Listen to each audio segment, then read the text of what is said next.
Good morning.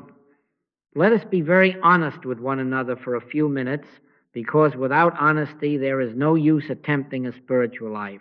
You have prayed and you have pleaded, and some of you have fasted.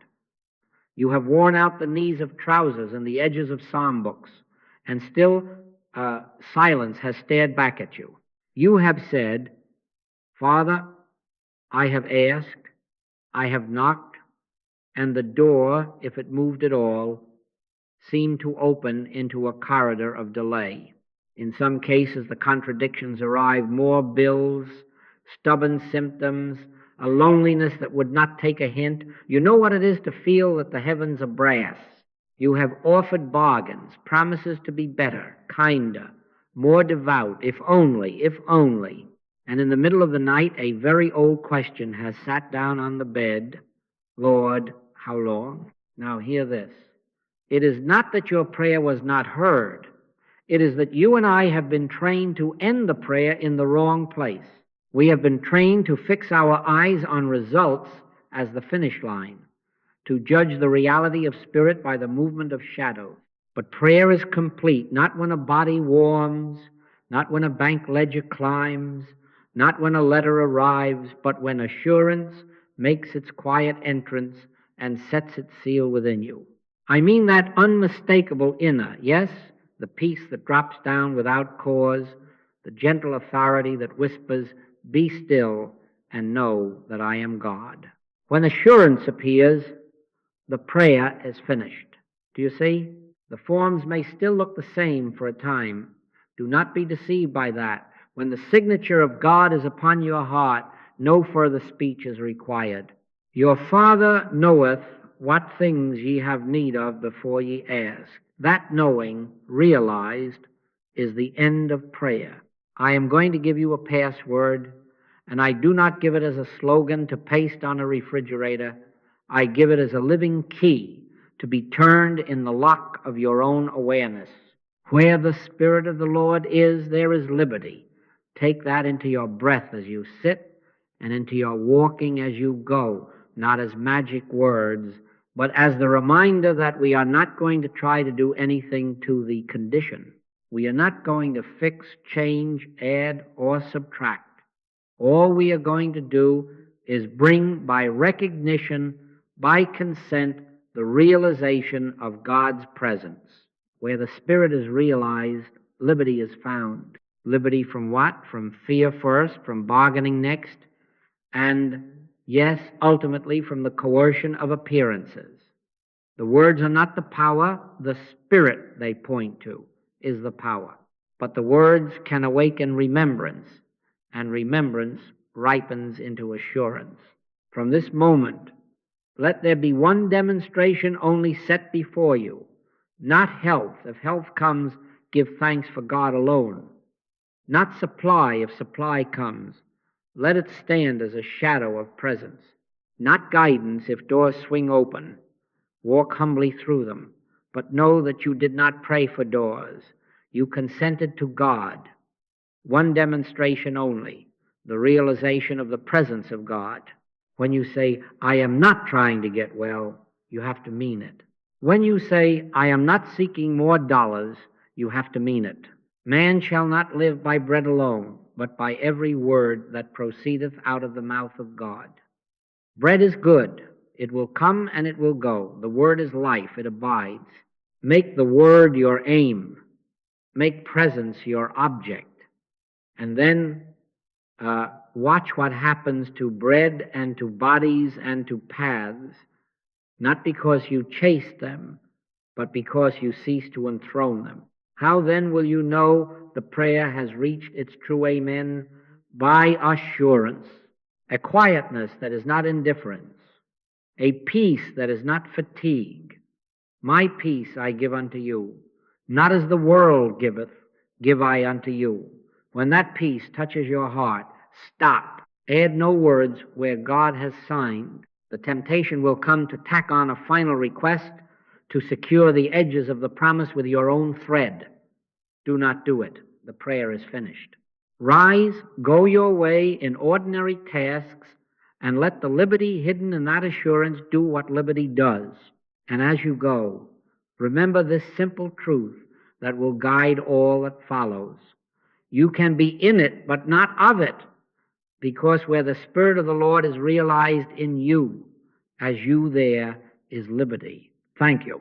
Now, if assurance is the seal, let us be very clear why most of us have not come to it quickly. Petition presumes absence. Communion presumes presence. What you presume, you experience. When you say, God, please come, you have already taken your stand on the ground that God is not here. And from that ground, every syllable drives the mirage further out tomorrow and then tomorrow. But when, without a word of asking, you turn within and rest, the kingdom of God is within you. You have taken your stand on presence. Presence has no tomorrow. It is I am. Do you see the difference? One posture manufactures time, the other dissolves it. One fastens your eyes to appearances. The other opens the inner eye to reality. When you plead, your attention is glued to the condition. You are counting the beats of a pulse, watching the mailbox, checking the balance, and keeping holy vigil with a clock. And then you call that prayer. The Master said, take no thought for your life. And again, your Father knoweth what things ye have need of before ye ask. Before you ask, supply is known. Before you plead, life is present. Asking does not inform God. It hypnotizes you. It says, in effect, I do not have, I am not, I cannot, unless. That is delay. That is the world's kind of hope, a carrot on a stick, peace deferred to an outcome. My peace I give unto you, not as the world giveth. The world gives peace after the bill is paid, after the diagnosis is reversed, after the relationship turns sweet. The Christ gives peace before, and that before is the mark of communion. We are not going to try to do anything to the condition. Let that be established here as law in your practice. Do not try to coerce a fever down, a bill paid, a judge swayed, a boss softened. All of that is bargaining dressed up as spirituality. Drop the object of concern and turn quietly, wordlessly, to the fact of God. Be still and know that I am God. If a word is needed to focus the mind grown wild on outcomes, let it be your password. Where the Spirit of the Lord is, there is liberty. Not liberty from this particular thing only, but liberty from the entire mesmerism that a thing has power over you. Sit with that not as a charm, but as a recognition. Sit and let the appetite for results grow faint. Sit and watch how time begins to loosen its grip, how the anxious tomorrow recedes. In that loosening, you will feel something like the first wind of morning move through the heart. That is assurance drawing near. I learned this the hard way. In the old days, a call would come. Joe, brother, it is urgent. And I would rush inward, armed with requests. Father, make it right. Minutes became hours. Hours became an ache. Nothing moved because I was busy moving shadows with my mind. Then grace taught me to do nothing, to lay down the patient, the symptom, the clock, even the practitioner, and to consent only to presence. Often, oh very often, the instant of that consent, the room changed, not outside, but inside. My peace I give unto you. The peace arrived first, the rearrangements, if any, followed as they must, like a shadow that cannot help following the body that casts it. So when you find yourself reaching for a petition, stop. Do not tack another wish to heaven's door. Turn silently. Touch the withinness of God. I and my Father are one. If you must use a line, use it to forget lines. Where the Spirit of the Lord is, there is liberty. Wait there 30 seconds, 3 minutes, whatever it takes, until time thins and presence thickens. That is communion. That is immediacy. And when the sweet weight of assurance settles, add no words where God has signed. Rise and go on about your day. Peace has gone before you, not as the world giveth, but as the Christ within giveth now. Now, if prayer is finished in assurance, then let us see what that assurance does. It does not run out to push furniture around in your world. It does not take a club to symptoms or a crowbar to bank vaults. Assurance is a change of center, and when the center changes, the circumference cannot help but reform. Lasting change proceeds from within. The outer is a shadow with no initiative of its own. You know this in simple ways.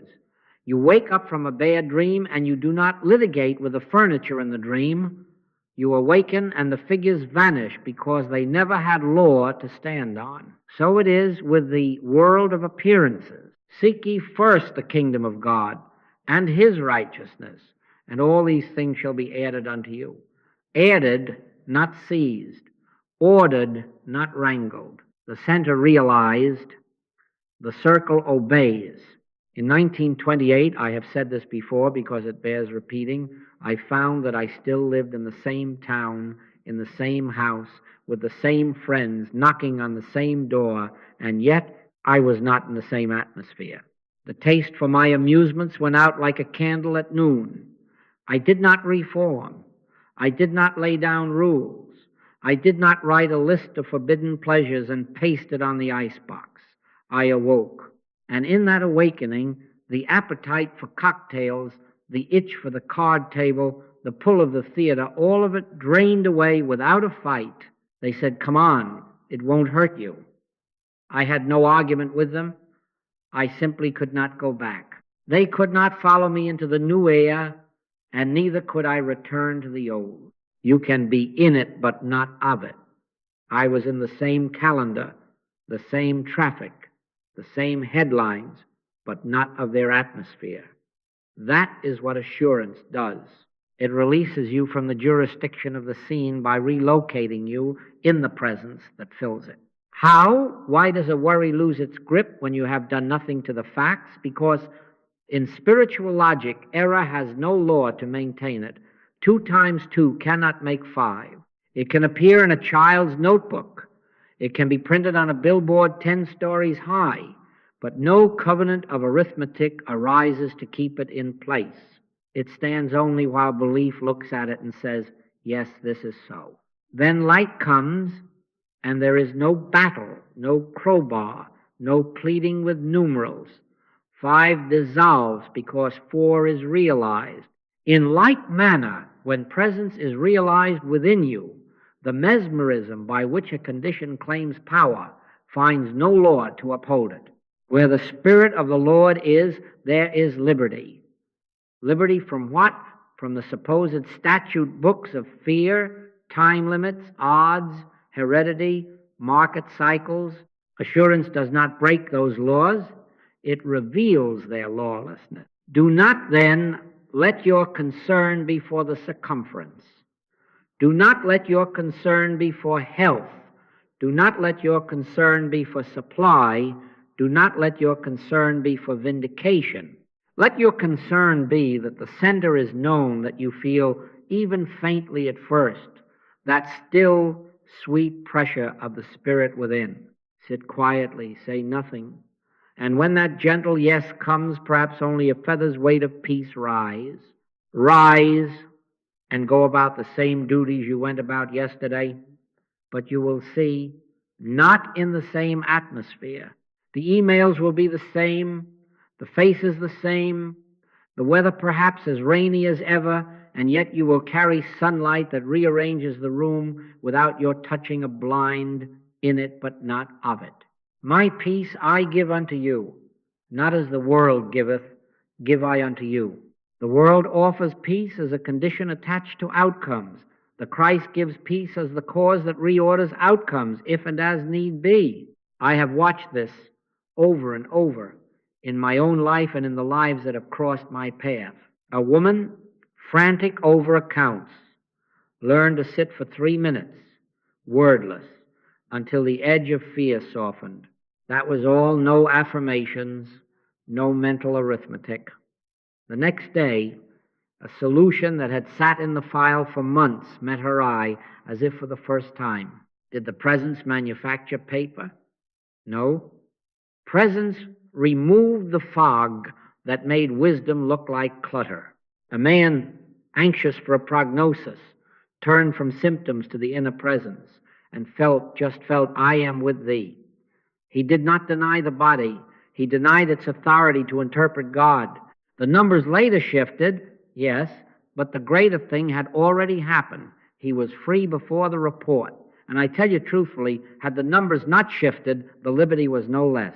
When you say, I am not trying to get well, you have to mean it, because then and only then is the center free to command the circle. So take this as practice and as promise. Move the center and the circle moves. Do not argue with shadows. Do not correct the blackboard. Wake the student. Be not conformed to this world, but be ye transformed by the renewing of your mind. Renewing of mind. Change of consciousness. That is the hinge upon which doors swing open of their own weight. Make presence your atmosphere, and you will find yourself walking through the same marketplace with a new sky over your head. In it, yes, buy, sell, love, serve, but not of it. For you now live from an interior sun. Where the Spirit of the Lord is, there is liberty. Hold to that as your password when appearances crowd in. Seek the inner shift. The outer will have no choice but to follow. And when it does, do not bow to the shadow. Give thanks for God alone. Now let us lay out the road so you are not wandering in the dark with a handful of good intention. There are 3 movements, and they are not 3 labors, but one life unfolding. Silence, assurance, oneness. Do not try to manufacture any of them. Move by recognition, not by effort.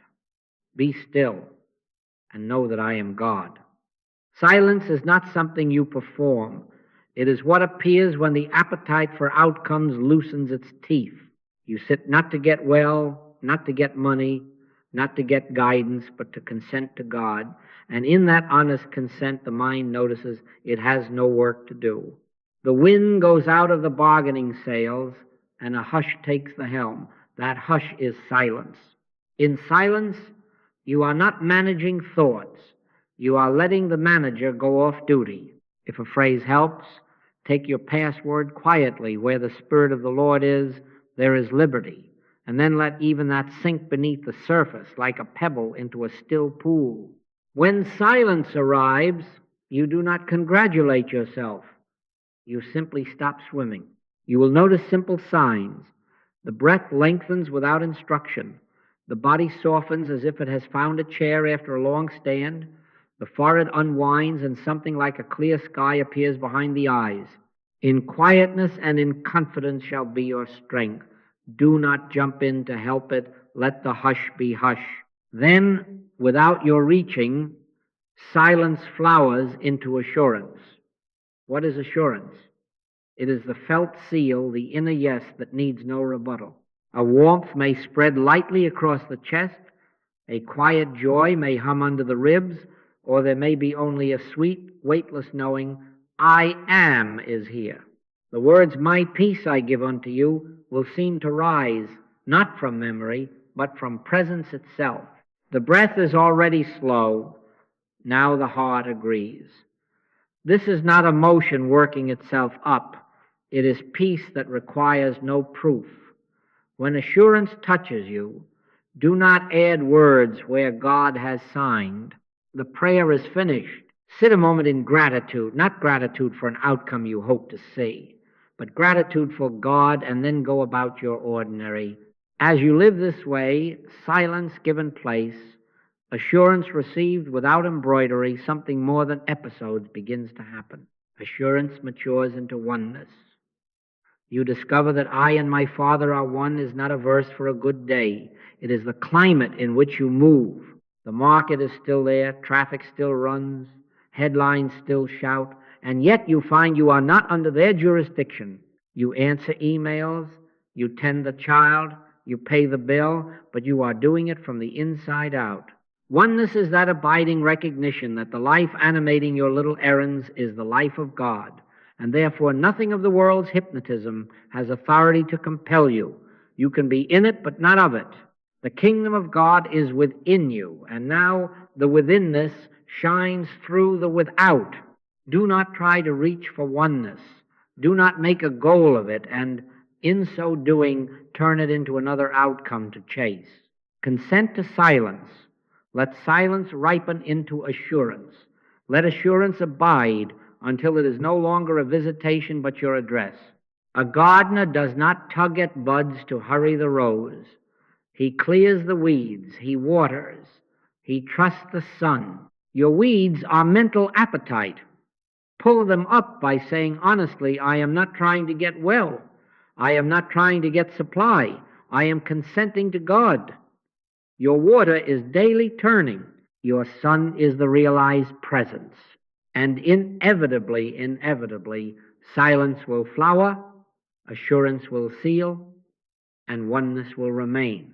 Where the Spirit of the Lord is realized, there is liberty, liberty from the itch to manage, from the tyranny of outcomes, from the fear of tomorrow. Walk this map gently. Recognition, not effort. Silence, assurance, oneness. Silence, then, is not something you make. It is not a trick of breath, not a discipline by which you squeeze the mind into stillness. Silence is what happens when the appetite for results winds down and the heart consents to God. How? You cease bargaining. You stop hunting for signs. You lay down every little scheme to hurry spirit into visibility, and you sit just that, be still, and know that I am God. Do not take that as a command to wrestle your mind into vacancy. Take it as permission to release the steering wheel. We are not going to try to do anything to the condition, to the body, to the budget, to the future. We are going to rest the attention in God. And in that resting, the wind that ruffles the waters of your mind begins to drop of itself. When the wind stops, the lake knows what to do. It mirrors the sky without effort. Silence is the lake when the wind of wanting dies down. Do not let your concern be for health. Do not let your concern be for supply. Let your concern be that the inner tide begins to move, that you feel even slightly that surging of the Spirit within. My peace I give unto you, not as the world giveth. The world assigns peace to an outcome. The Christ breathes peace as presence. So when you take your seat, take it with integrity. If you say, I am not trying to get well, you must mean it. If you say, I am not seeking dollars, you must mean it. Man shall not live by bread alone. Bread will come and go. The Word abides. Turn to the Word, to the presence, and make that your only intention. Now, practically, because you live in bodies and it helps to give the body its cue, sit down. No posture is sacred, but choose one that is honest and at ease. Let the spine find its natural stack. Do not soldier it straight. Soften the forehead, as if you have set down a heavy book you no longer need to read. Release the jaw. Let the tongue rest. Place the hands open in the lap, not as a signal to heaven, but as a quiet sign to yourself that you are not grasping. Breathe, but do not manage the breath. If it is short, let it be short. If it is shallow, let it be shallow. Watch without instruction how the exhale begins to lengthen of its own accord, how the shoulders drop, how the belly loosens like a fist forgetting its quarrel. If a thought comes, do not swat it. Let it spend itself and fade, like a wave that cannot remember why it rose.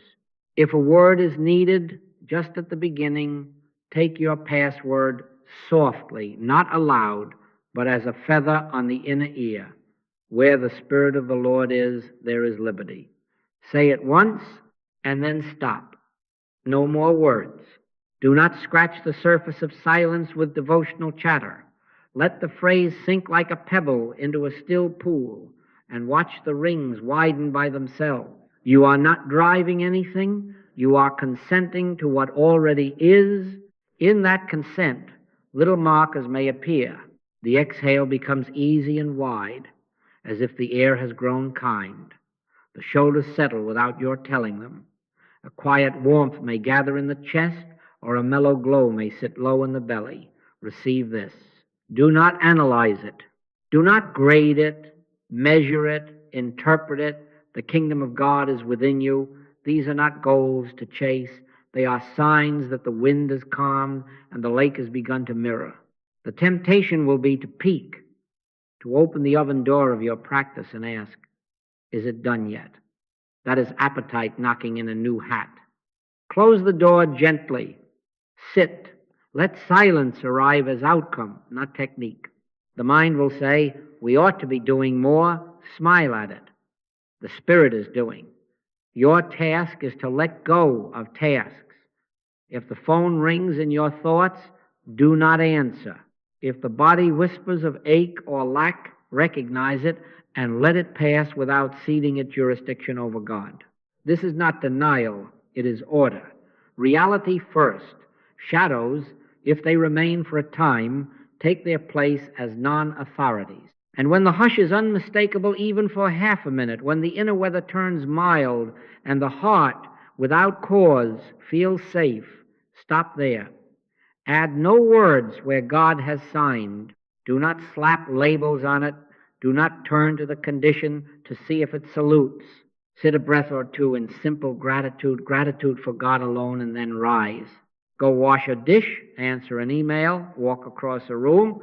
You will discover you are moving in a different atmosphere, even if nothing on the bulletin board has changed. That is silence as outcome. That is the soul remembering its source.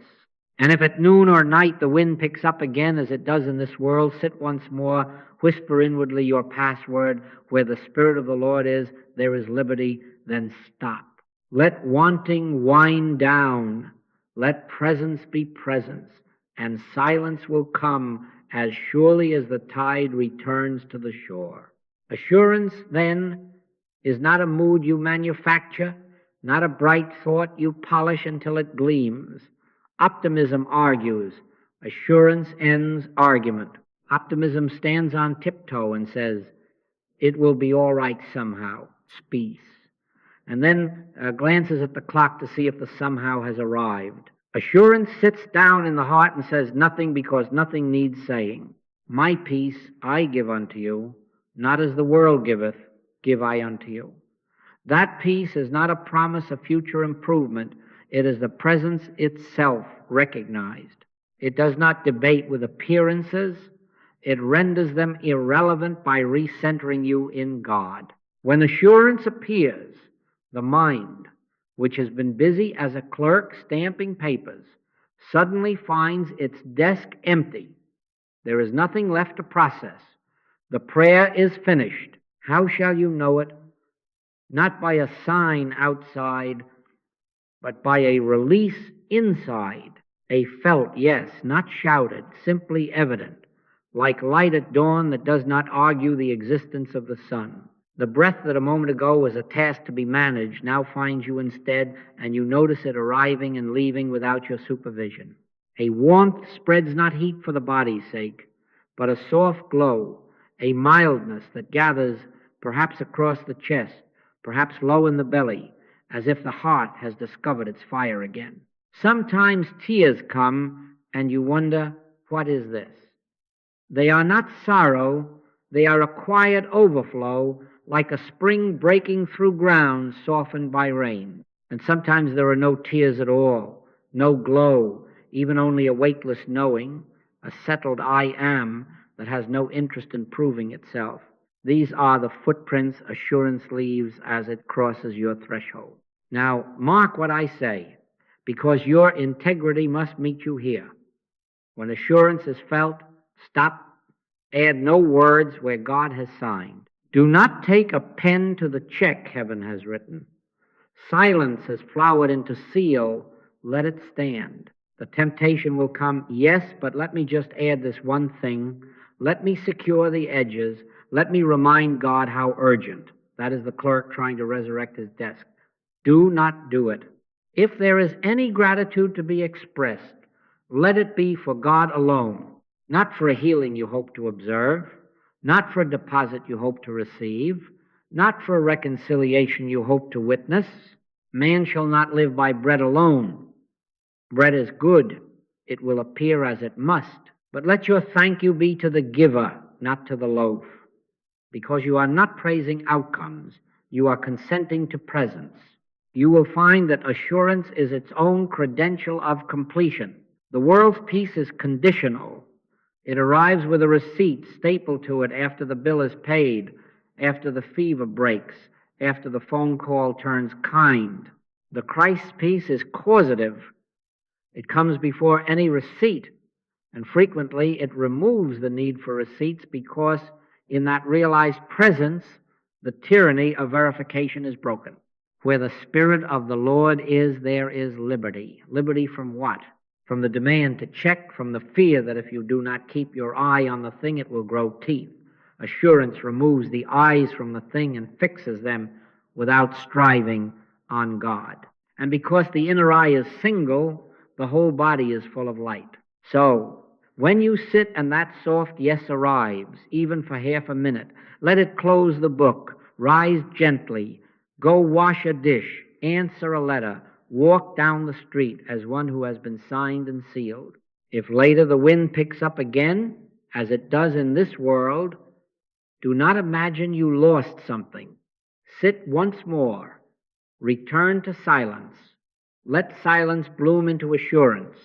And again, stop. This is prayer as consummation, not as negotiation. You have no demonstration to make except one, the realization of the presence of God. When you say, I am not trying to get well, you have to mean it. When you say, I am not seeking dollars, you have to mean it. In that integrity, assurance comes honestly, and when it comes, let it finish the prayer, my peace I give unto you. That is the amen. Do not echo it with worry. Do not improve it with words. Let God's signature be the end.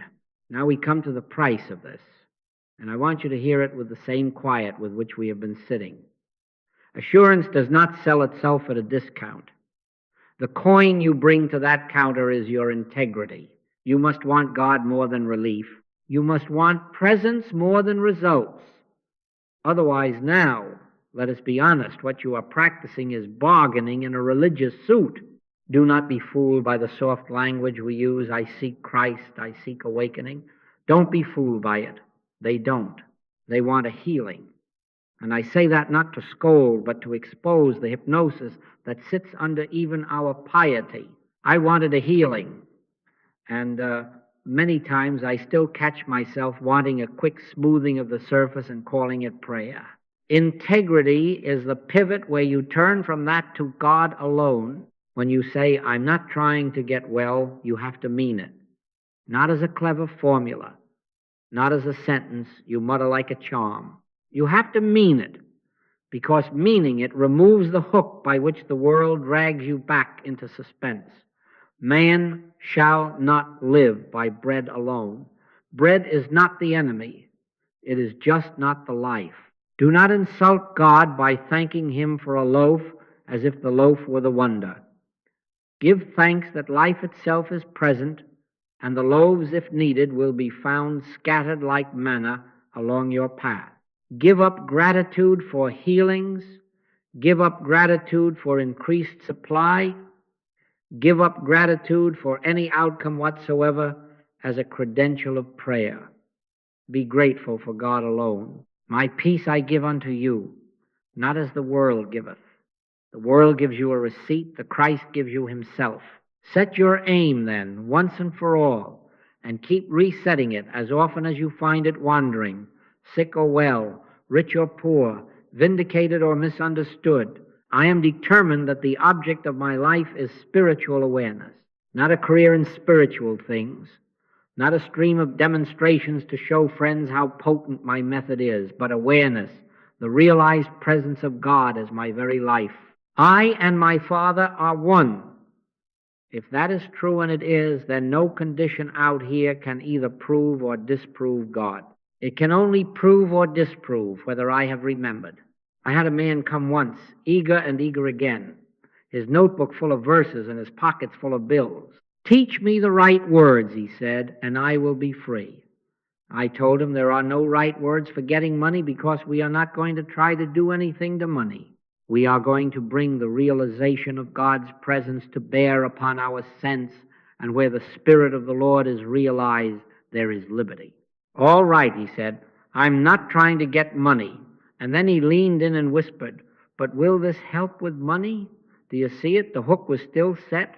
We sat until the hook showed itself so plainly that he could not pretend. And when he confessed, not to me, to God, "Father, I want you more than I want relief, something relaxed," he did not win a lottery.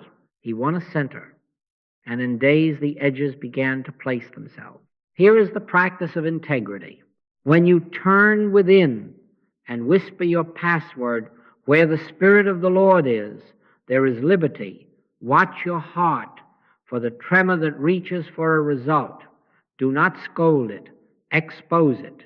Say quietly, "I see you, appetite.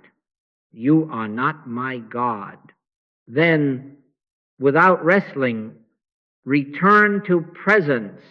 If you must speak, say, "Be still and know that I am God," and then drop even that. Sit until silence appears. Let silence flower into assurance, and when assurance seals, add no words where God has signed. If a thanks rises, let it be for God alone. This is how you train the soul out of bargaining and into being. And be prepared. Your life may look the same to others, but you will not be moving in the same air. Friends will say, "You are not excited about the promotion," and you will smile because promotion is not your son anymore. Family will ask, "Are you not worried?" And you will answer without performance, "My peace is not as the world giveth." This is not indifference. It is order. God first, last, and only. In that integrity, assurance comes honestly. In that honesty, you can be in it, but not of it. And I tell you, as one who has watched this again and again, when you want God more than relief, relief bows either by changing its mask or by losing its power to coerce you. Where the Spirit of the Lord is, there is liberty. Let that be your standard and your surrender, your coin and your crown. Now, to keep faith with this integrity, you must also see what stands behind so much of your unrest. It is not a person, not a cell, not a ledger. It is a spell, a collective mesmerism that enthrones time as master, that intimidates by way of the body, that bows to money as if it were breath. Behind discord is not a law. Behind it is suggestion. And suggestion operates by borrowing your consent. In wartime, clever men learned to paint a hatred on the air until whole nations breathed it and called it their own. In our theaters and on our screens, messages are slipped between frames, and the eye says, "I didn't see it," while the appetite rises as if it did. Do you see? Beliefs are borrowed, not born in you. You are not afraid because of truth. You are afraid because a chorus hums in the background and you have not recognized it as background. Time first. The world's spell whispers, prayer takes time. Results require delay. Wait in the outer lobby until God is ready to see you. Who posted a clock over God? Who gave minutes jurisdiction over I am? Now is the accepted time. Today, if ye will hear his voice. When you sit in presence and assurance, signs the page, it is finished. The calendar may shuffle its papers afterward. Yes, but do not mistake that shuffling for law. It is only the circumference reordering itself around an already changed center. Speak to time as the Master spoke to Pilate. Thou couldst have no power at all against me, except it were given.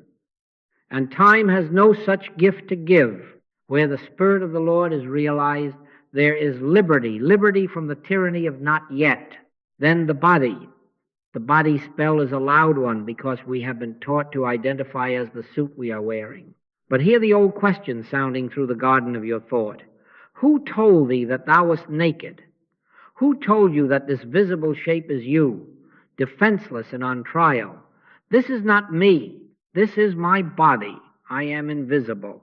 I am consciousness, life aware of itself, and the body is a servant of that awareness, not its sovereigns. We are not going to try to do anything to the body.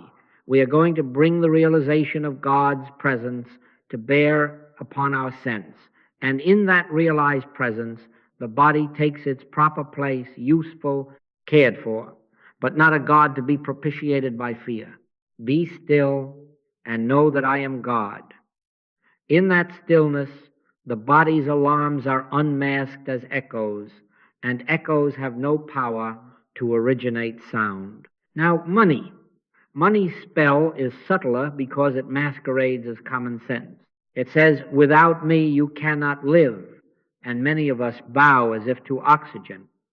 But money is a symbol, a convenience, a shadow on the wall of exchange. Life is God. Supply is God expressing as wisdom, order, opportunity, the right door at the right hour. Ye cannot serve God and mammon. You can use mammon, certainly. You can count it, budget it, pass it across a counter, but serve it? No. When you remember that you are not here to get dollars, but to realize God, money returns to its task like a well-trained clerk. If you catch your heart kneeling at its altar, say quietly, I see you, appetite. You are not my God. And turn without scolding back to presence. This is dehypnosis, not denial. Do not mistake me, but release. You are not arguing the world away. You are declining to lend it, your fear. Take your password and use it as light. Where the Spirit of the Lord is, there is liberty.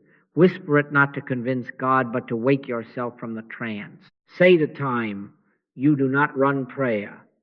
Say to the body, you are not my identity. Say to money, you are not my life. Then sit. Let silence arrive as outcome. Let assurance seal the page.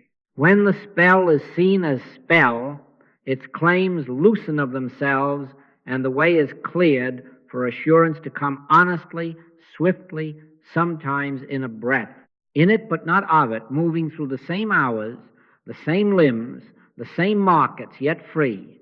Because the chorus that once coerced you is recognized now as background, and your ear is tuned to the still, small voice that needs no microphone.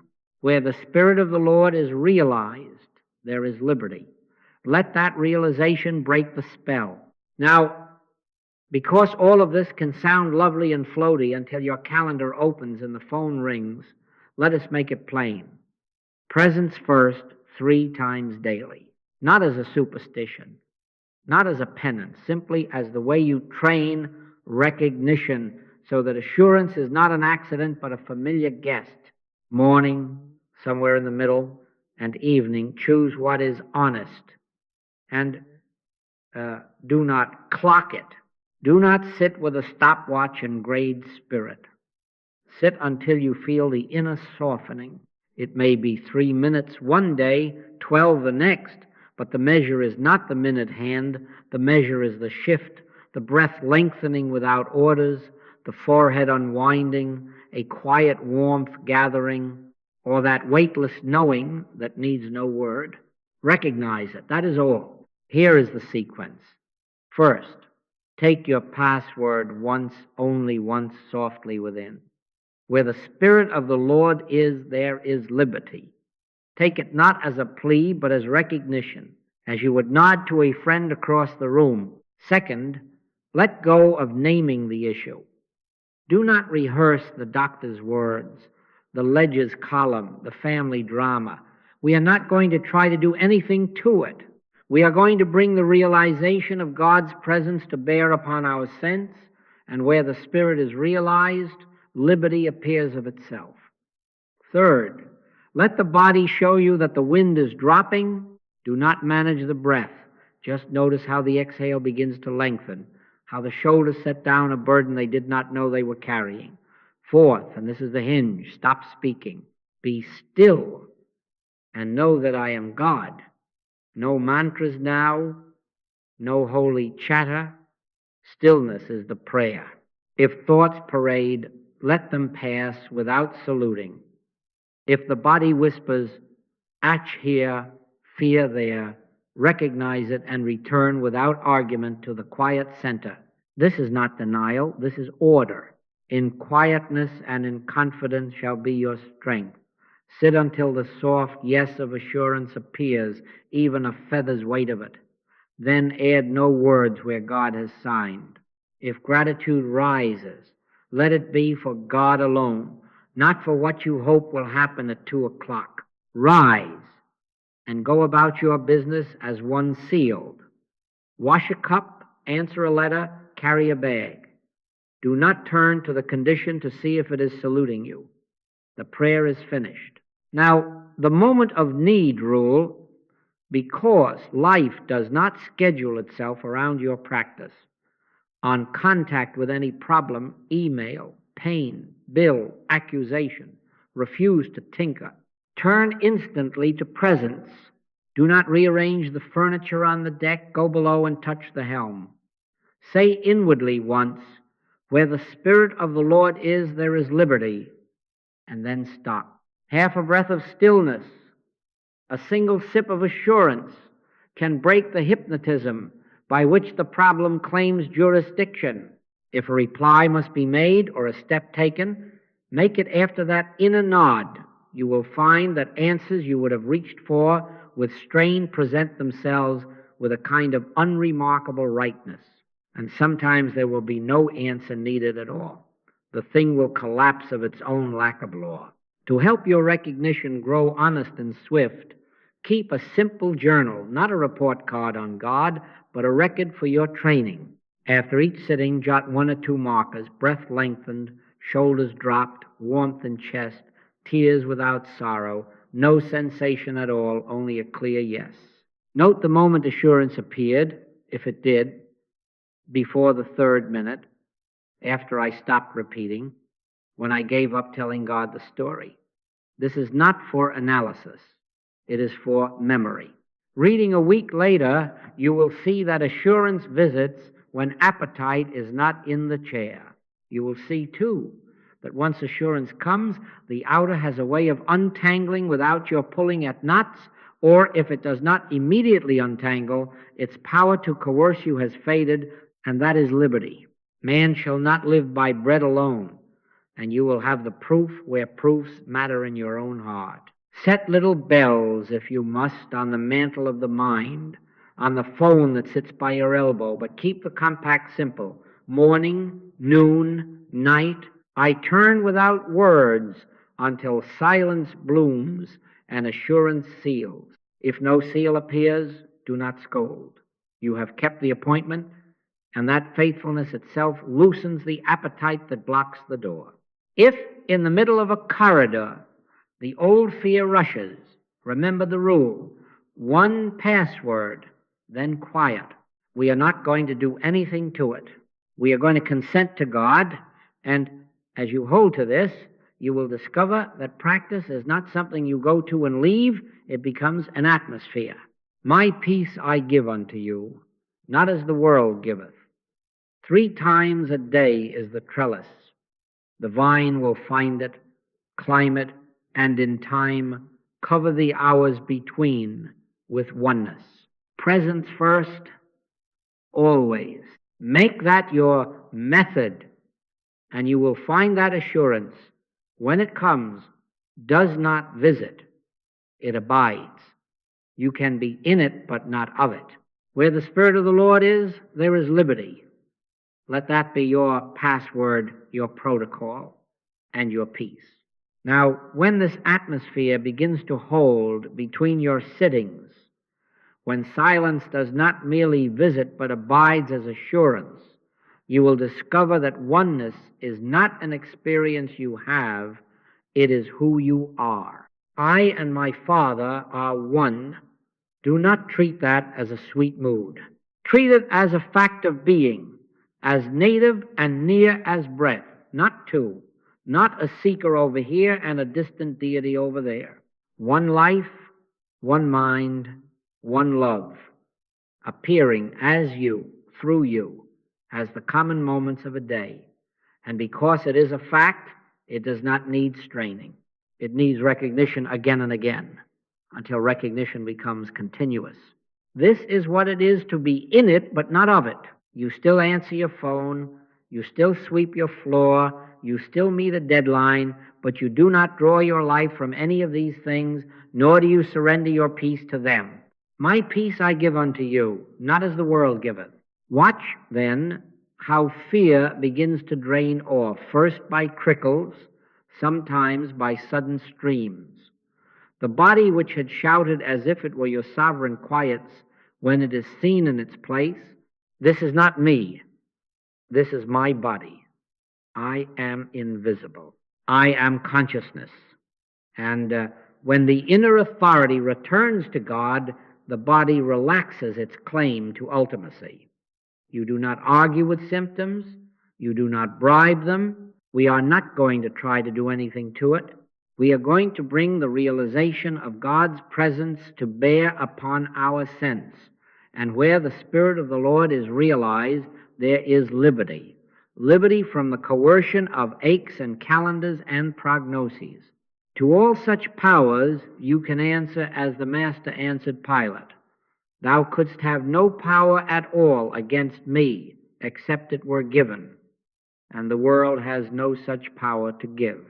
Not to the body, not to money, not to time. Money, too, steps down from its imagined throne when oneness is lived. You do not despise it or worship it. You use it, and you are not used by it. Man shall not live by bread alone, and therefore you cease organizing your day around the hope of bread. You organize your day around presence, and bread finds its way to your table as required supply, guidance, harmony. These appear not as trophies you have won, but as fruit that cannot help showing itself when the branch abides in the vine. I am the vine, ye are the branches. The branch does not strain to bear, it abides, and the life of the vine does the bearing. In the same way, steps come right, doors open or close without insult. The needed word is there in that same hour, because you are not inventing a life, you are consenting to life. Now, look at your relationships in this light. Oneness unhooks the quiet appetites by which we make demands of one another. Approve me, complete me, defend me.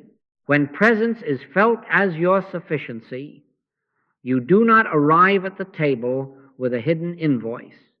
You arrive free. Defense softens because there is nothing to defend. Demand softens because there is nothing lacking. Judge not as a moral achievement, but as a natural consequence of seeing God where you once saw separate selves clamoring.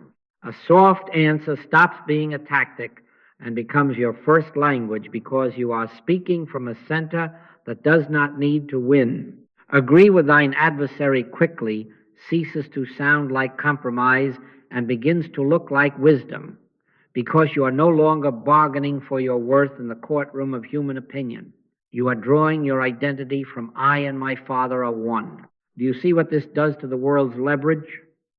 Headlines still shout, ledgers still add and subtract, bodies still age on the surface, but the ultimacy has shifted. The hook is out. You can sit with an accountant, see facts plainly, and yet move without fear because your peace does not hang on any column. You can visit a doctor, hear what is said, and yet not hand over your I am for a chart. You can answer a critic with kindness or with silence, because you are not auditioning. If thine eye be single, thy whole body shall be full of light. Singleness of eye, singleness of aim, presence first renders the world non-coercive and life spontaneously orderly. And so the day becomes simple. Presence before tasks, presence within tasks, presence after tasks. Seek ye first the kingdom of God, and all these things shall be added unto you. Not grabbed, not bargained for, added. You make no show of holiness. You wash your dish, you write your line of code, you pick up a child, you care for a parent. Underneath, one recognition hums. Where the Spirit of the Lord is, there is liberty. When the wind picks up, as it does in this world, you know the way. Turn within, be still, let silence bloom into assurance, and add no words where God has signed. Abiding oneness is not a posture you strike on Sundays. It is the atmosphere of your going and your coming. In it, but not of it, free, unhurried, useful, and without your managing, the vine bears. This, then, is what I have called the third degree. And do not be frightened by the word. It only means the point at which the soul stops negotiating and consents. The first stage, most of us know very well, denial, the beginner's metaphysics. We were taught to say, this is not real, discord has no law. And in that fresh season, it helped. It pried us loose from fear's grip long enough to breathe. Then we went on to the second, the mental life. We learned affirmations, principles, cause and effect in mind. We discovered that thought, held quietly and consistently, has a way of tracing itself on the surface of things. All right, but now the third, surrender beyond bargaining. Leave your nets, the Master said. Leave even the beautiful nets of metaphysical success stories. Leave your formulas and your pride in them. Leave the appetite to get outcomes by spiritual means. And follow me. Not follow a method to results. Follow me. My peace I give unto you, not as the world giveth. This is where the death occurs, not of you, but of your bargaining position. The old voice at the table says, I will consent to God if God will consent to my terms. And here, in the third, you answer without drama, nevertheless, not my will, but thine be done. When you say, I'm not trying to get well, you have to mean it. When you say, I am not seeking dollars, you have to mean it. Not as a trick to get them through the back door, but as the end of appetite's governance. We are not going to try to do anything to it, body, money, time, reputation. We are going to bring the realization of God's presence to bear upon our sense. And where the Spirit of the Lord is realized, there is liberty. Liberty from what? From the necessity to have it come out any particular way before you rest. Now, it costs. I would be false to you if I said otherwise. Friends may fall away. Habits will, certainly. Familiar securities, those cozy bargains you had with the world, will not hold. You will still live, but not in the same atmosphere. The theater of old excitements dims. The cocktail of praise and blame loses its flavor. Even the thrill of manipulating conditions by mental law becomes tasteless beside the quiet bread of presence. Man shall not live by bread alone. And so, in this degree, you consent to live by God's peace, even when the bread seems slow. Outcomes may lag. Let them lag. Say to time what the Master said to Pilate. Thou couldst have no power at all against me, except it were given, and time has no such gift to give. Be still, and know that I am God. In that stillness, the wind of suspense drops, and the surface, whether it smooths at once or later, no longer coerces you. Do not mistake this for passivity. It is courage, the rarest kind, the courage to accept My peace I give unto you over the peace the world giveth. It is the willingness to let God be God when the body still speaks, when the bill still waits, when the phone is still silent. It is to choose assurance as the seal, even while appearances clamor for countersignatures. And I must tell you, as one who stepped there and found his air changed, the liberty on the other side is not dramatic, it is simple. You are in it, but not of it. You carry no terms into prayer. You make your appointment, you let silence flower into assurance, and you add no words where God has signed. From that consent, steps appear without strain, doors open or close without insult, and you discover that the world's leverage is gone because the bargainer in you is gone. Maturity arrives right there, consenting to God without terms, even at the cost of familiar securities. Where the Spirit of the Lord is, there is liberty. Take that as your password through this gate, and do not look back to see who follows. Leave your nets. Follow me. The rest is God's. Now, let us speak plainly about what the world calls demonstrations, because if you do not reframe this, you will go on praying to outcomes and missing the one thing needful. Every genuine demonstration is the echo of realized presence, never the target of prayer. We are not going to try to do anything to the condition, body, dollars, decisions. All we are going to do is bring the realization of God's presence to bear upon our sense, and where the Spirit of the Lord is realized, there is liberty.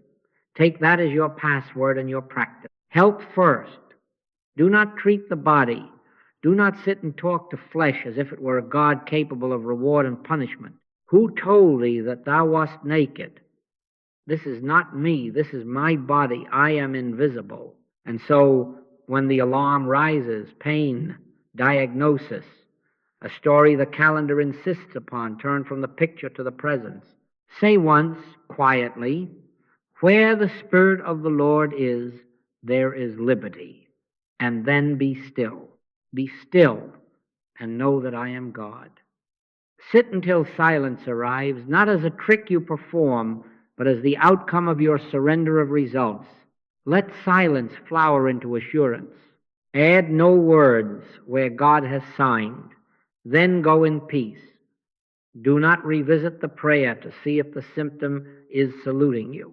I remember a woman tight with fear over her chest who had tried a dozen affirmations like pills. When she stopped trying to get well, really stopped and turned to God alone, the fear bled out of the room. The body followed like a servant who had been listening to the wrong master. Sometimes it quieted at once, sometimes over days, but the coercion was gone.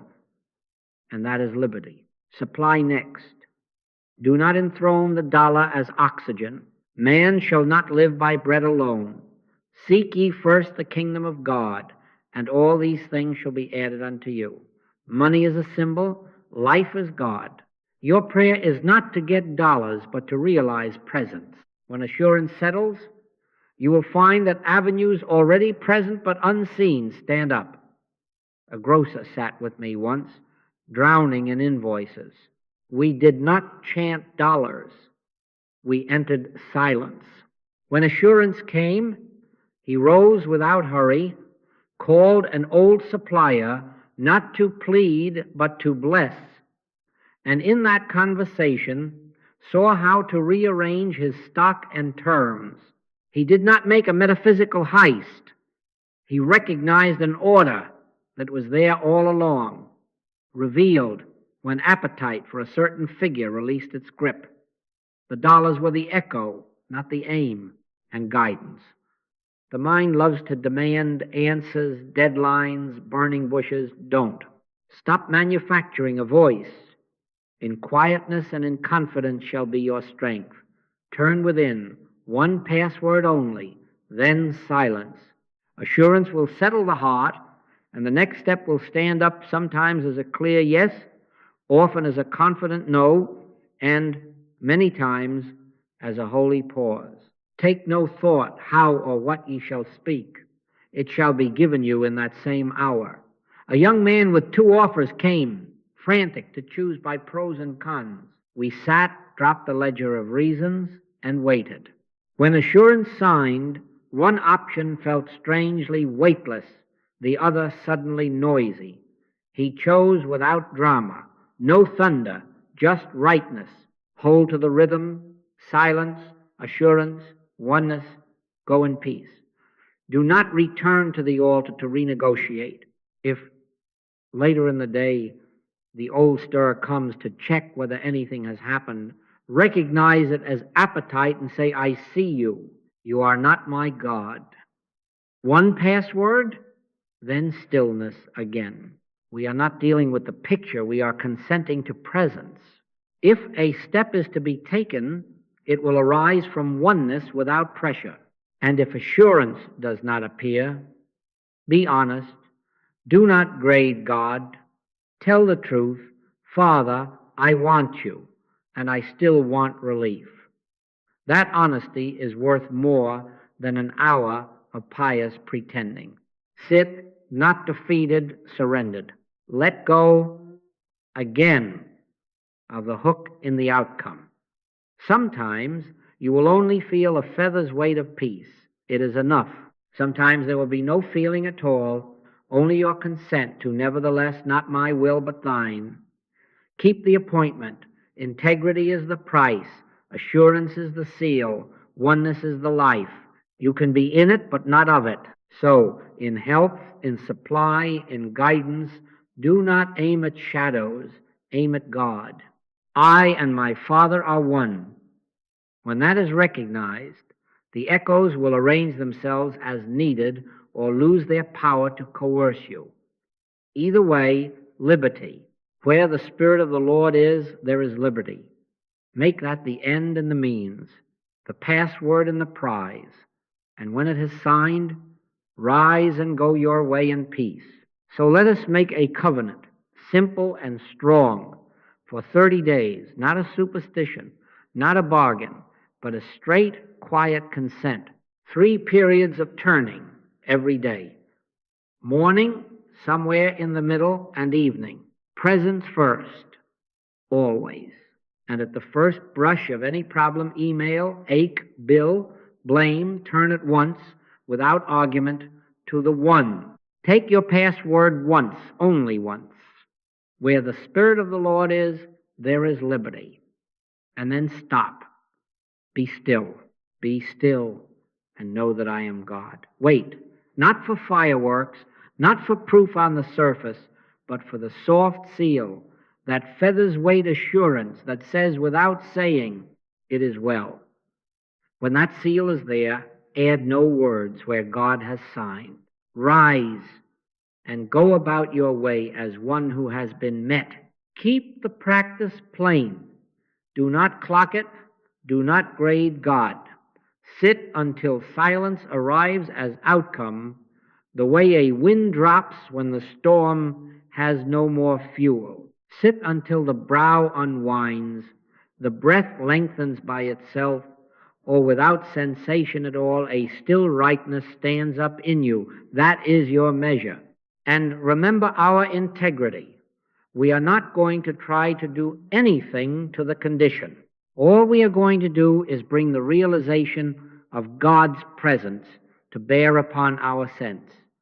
And where the Spirit of the Lord is realized, there is liberty. My peace I give unto you, not as the world giveth. When you feel that peace, even a thread of it, the prayer is complete. Now for 30 days, make this your gratitude. Thank God for God. Give up counting outcomes and begin instead to notice recognitions. If you must write, write one quiet line after each sitting. Peace touched me. Or no feeling, only consent. Or assurance in a breath. Not for boasting, not for a scoreboard, but to train remembrance that man shall not live by bread alone, and that when the soul dines on presence, bread finds its way as and when needed, without your bargaining. If gratitude rises, let it be for the realized nearness, not for what you hope will happen by 2 o'clock. Train your tongue gently. Thank you for you, and be still. We are, in this covenant, a community of integrity, though we may never meet, scattered through cities and chores, in the world's traffic, but not of its bargains. We do our buying and selling, our caring and answering, without mortgaging our peace to any outcome. We refuse the old trade, I'll bring presents if I can keep my terms, and we answer instead quietly, nevertheless not my will, but thine be done. We meet criticism without auditioning, bills without idolatry, symptoms without fear, because identity is drawn from I and my Father are one. And you will find that this integrity simplifies the day. Fewer words, truer words, fewer steps, more right steps. Seek ye first the kingdom of God, and all these things shall be added unto you. Hold fast to the moment of need rule. On contact with any picture, do not rearrange the furniture, touch the helm within. Whisper once, where the Spirit of the Lord is, there is liberty, and then stop. If only a breath of assurance appears, it is enough. Say inwardly, thank you, and be still. Do not turn to the picture to see if it is saluting you. We are not dealing with effects. We are consenting to cause. If a step is required, it will rise from oneness without pressure. It shall be given you in that same hour. And if on some days assurance does not come, tell the truth.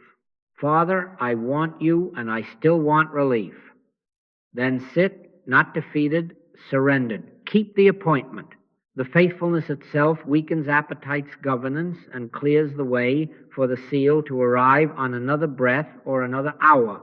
Now is the accepted time. Do not be discouraged by surface delays. They have no power to govern the finished work of realized presence. Time cannot countersign where God has already signed. So this is the covenant. For 30 days, presence your only aim, silence your doorway, assurance your seal, oneness your atmosphere.